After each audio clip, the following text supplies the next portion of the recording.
joka onnellisesti saapui eilen Tampereen lentoasemalle.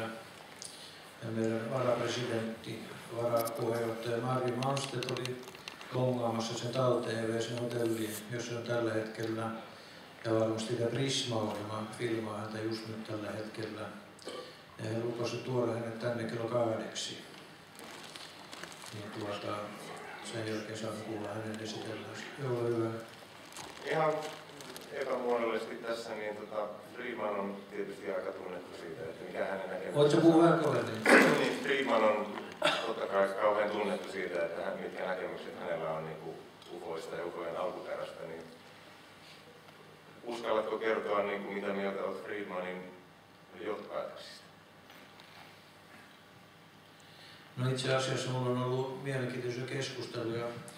Sutissa oli kerran aikaisemmin aktiivisena jäsenenä ja tietyssä vaiheessa jopa puheenjohtajana Jorma Kosonen, joka on kääntämässä Konno-komitean raporttia suomeksi. Hän ei ole niin kovin nopea siinä, vaan kääntänyt viimetiedon mukaan 20% vaan, että 80% on kääntämättä vielä. Mutta me ollaan joskus istunut juttelemassa Kososen kanssa niin sanotusta Battelle-instituutin tutkimuksesta, jonka perusteella Yhdysvaltain ilmavoimat sitten julkaisi Special Report number 14, eli 14 erikoisraportin, joka kuulema perustuu tähän Battelle-instituutin tutkimukseen. No, Battelle-laitoksen tutkimus on selostettu tarkkaankin mun omassa kirjassa Tosiasioita UFO-ilmiöstä. Ja nyt kävi niin, että Kosonen sai päänsä kääntää tuon Special Reportin 14 suomeksi. Ja taitaa olla niin, että hän on kääntänyt sen nyt jo. Mutta hän ei ollut tutkinut sitä kritiikkiä, mitä tuotiin esille tuosta raportista. Ja se kritiikki on nimenomaan sellainen, että ilmavoimat, siis Yhdysvaltain ilmavoimat näköjään ei ole välittänyt Battelle-instituutin lopputuloksista yhtään mitään, vaan tekee ihan päinvastaisia johtopäätöksiä. Ja tästä meillä on ollut kiivaita keskusteluja Kososen kanssa, kun hän on pitäytynyt virallisessa käännöksessä ja raportissa, ja minä olen lukenut sitä kritiikkiä, jota on tuotu esille. Ja muun muassa Stanton Friedman on tuonut esille valtavan kovaa kritiikkiä tähän Yhdysvaltojen tapaan tulkita sitä raporttia. Ja suoraan sanoen, niin esimerkiksi Friedman on todennut, että ilmavoimat ovat vääristelleet sitä. Mulla itse asiassa mä olen ostanut Stanton Friedmanilta sen. Anteeksi, kuule tänne. Niin mä olen itse asiassa ostanut Stanton Friedmanilta sen raportin ja siinä on myös se pressitiedote mukana, niin siinähän on ihan eri prosenttiluku. Joo, näin on. Sikäli kun se on aito paperi, niin kuin varmasti on, niin joo. Se on Friedman on oikea henkilö vastaamaan siihen ihan kohta. Ja minä pyysin Kososta tänne, että nyt hänellä on tilaisuus keskustella suoraan Friedmanin kanssa tästä raportista ja miten se pitää tulkita. Mutta en näe Kososta täällä nyt vielä ainakaan. Ja tää on tyypillistä, että kun on olemassa raporttia, esimerkiksi Konnon raportti, niin eri instanssit tulkitsee sitä vähän niin kuin itse tahtoo. Ja esimerkiksi tuo Konnon raportti, niin siinä oli niin monta eri versiota siitä, paljonko oli tutkittu ja kuinka paljon jo selittämättä, että minä tein listan ja muistaakseni siinä listalla oli olisiko siinä ollut lähes 100 eri versiota siitä, mitä lehdet toi esille, että kuinka monta tapausta tutkittiin ja kuinka monta prosenttia jäi selvittämättä. Joten eräänä kauniina päivänä minä sitten päätin, että minä selvitän sen asian. Ja luin läpi Konnon raportin alusta loppuun saakka, yli 1000 sivua. Mä tein tarkkoja muistiinpanoja ja tilastoja ja loppujen lopuksi sitten pääsin siihen, että tutkittiin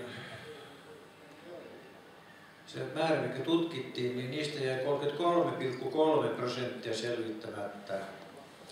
Ja osa näistä on lueteltu jopa Connor-raportin loppuosassa selvittämättöminä.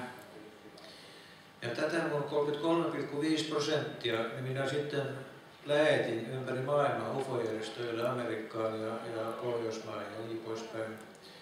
Ja suureksi iloksekseni olen nähnyt, että aina silloin tällöin niin pulpahtaa esille tämä mun 33,3% eri tilaisuuksissa ja tilanteissa. Ja muistan, että itse laskin esille sen. Eikä tähän päivään mennessä ei kukaan kritisoinut vielä sitä mun 33,3%. Ei kertaakaan, ei yksikään. Joten ilmeisesti se oli oikein laskettu. Ja tämä perustuu siihen, että tämä Konnokomitean raportti on hyvin sekavasti kirjoitettu. Sitä puuttuu esimerkiksi juokseva numerointi kokonaan. Tapausten eli juokseva numerointi. Joo, hyvä. Niin sä... Niin sinä just. Keltatukkainen tai punatukkainen. Niin se 33%, sehän on itse asiassa aika hyvin linjassa sen Blue Book Special Reportin kanssa, koska siinä kun laskee ne ei riittävästi dataa ja sitten ne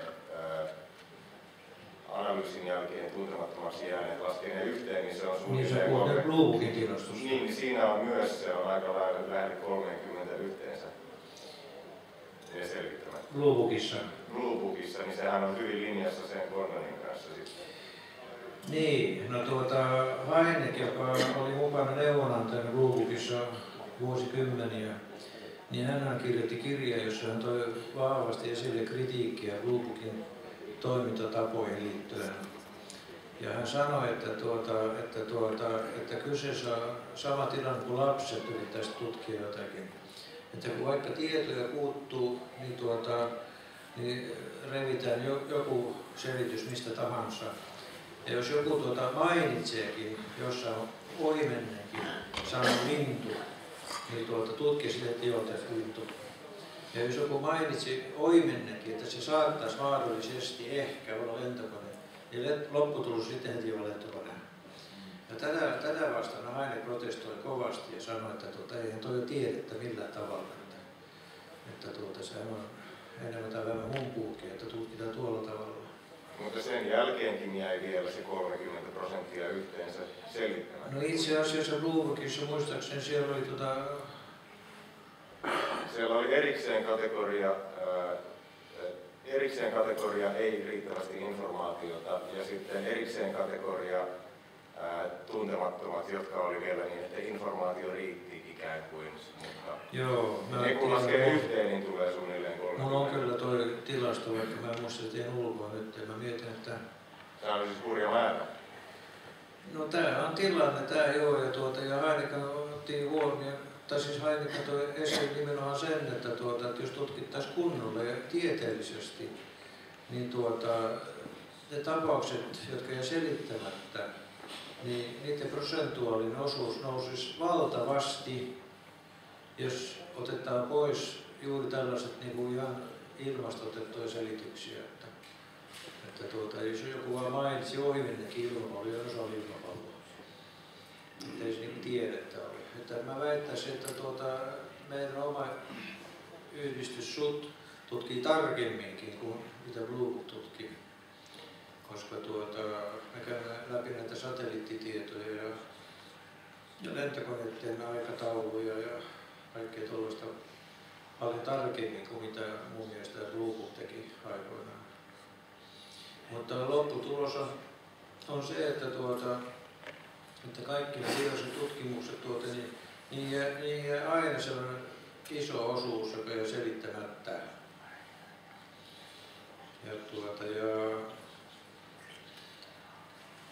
tämä tekee tämän alan niin mielenkiintoiseksi. Esimerkiksi meidän omassa havaintotietokannassa, niin vaikka suuri osa pystytään selittämään, niin siellä on tapauksia, joita me emme pysty selittämään, vaikka miten yritämme. Ne ei sovi mihinkään kategoriaan.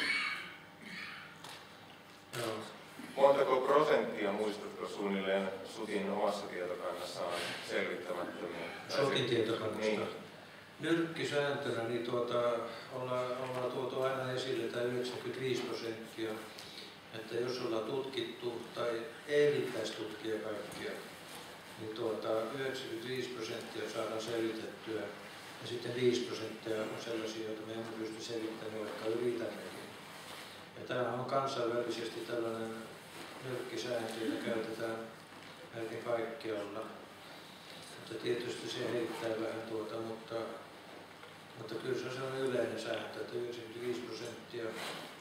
Ja esimerkiksi minua haukutaan melkein päivittäin tuolla foorumilla siitä, että minä aina selitän kaikki havainnot lentokoneiden laskeutumisvaloilla, satelliitilla tai muulla tavalla.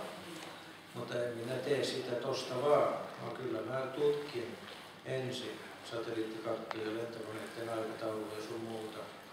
Ja vasta sitten, jos mä löydän joku sopivan selityksen, niin tuossa on esille. Se, että 95% selittyy tällä tavalla, niin se on ihan normaalia. Näinhän se on UFO-tutkimuksessa ympäri maailmaa, että suurinta osa pystymme selittämään.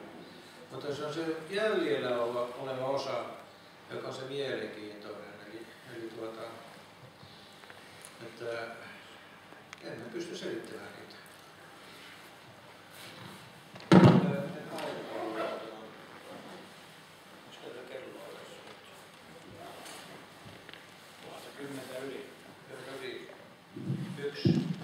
Eikö näillä pitänyt olla yhdellä? Joo, etkö sano mitään? Tänne vaan. Näillä varattiin puheenjohtajaksi ensi vuodessa. Itse en tahto jatkaa puheenjohtajana enää, koska minä kävin läpi vuosi sitten sydänleikkauksen, joka ei ole